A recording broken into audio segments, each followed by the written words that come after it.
mas sumobra pa ang kapal. Talagang halos wala nang makita.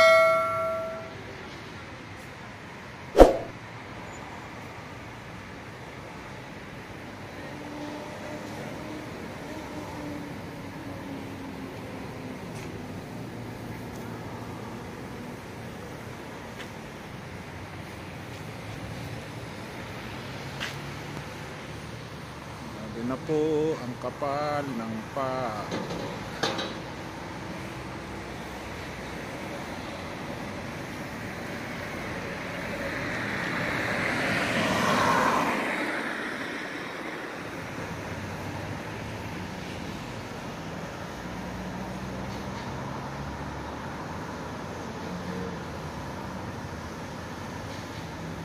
Sobra na po ang kapal.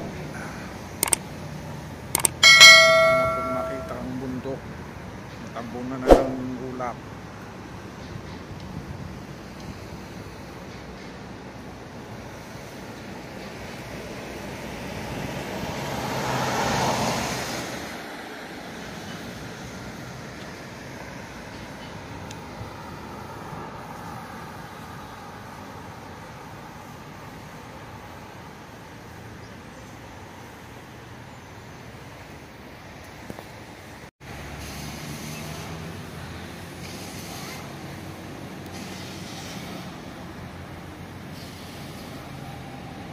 Po ang lamig, halos di na po makita ang mga sasakyan.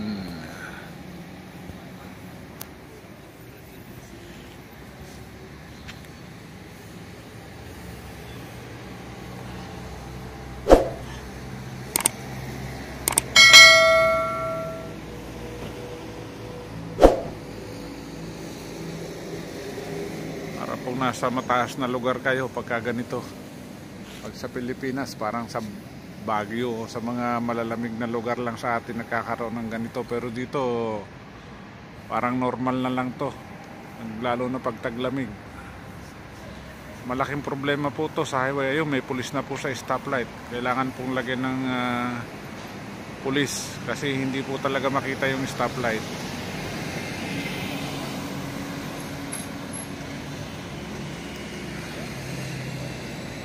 Ganyan po sila rito. Napaka ano po nila. Ang bilis nilang maglagay ng mga ano sa karsada para may magwa-warning sa sasakyan na magdahan-dahan kasi ano nga yung pag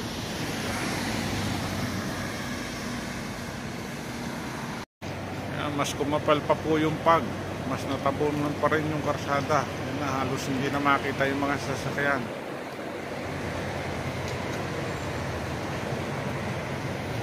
Talaga pong ano na, masyado na yung pag. Ayan, wala na po yung stoplight doon. Hindi na po makita yung mga sasakyan doon sa stoplight. Ganyan po dito kapag magpag. Yan o, wala kayong makita ang sasakyan sa ano, may stoplight.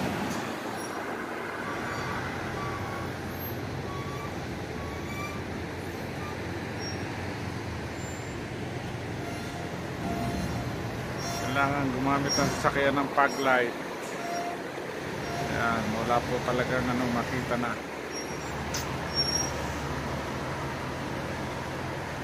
Kumapal po ng kumapal ang fog light. Ang fog light, ang fog.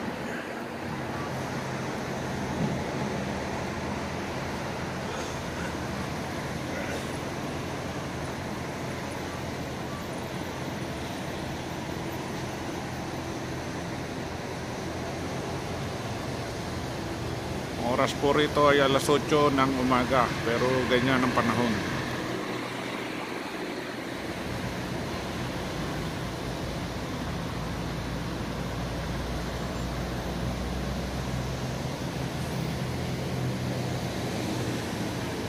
Yung mga sasakyan doon sa may stoplight, bagya na makita.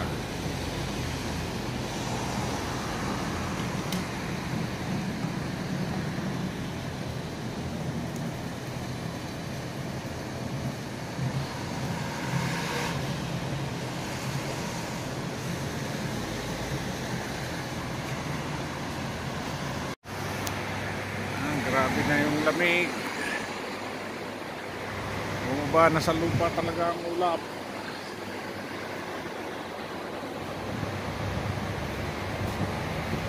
Wala nang makita sa daan.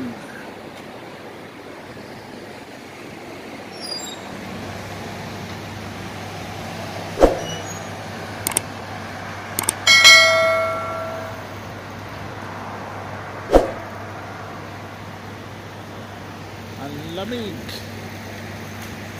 Grabe ang lamig.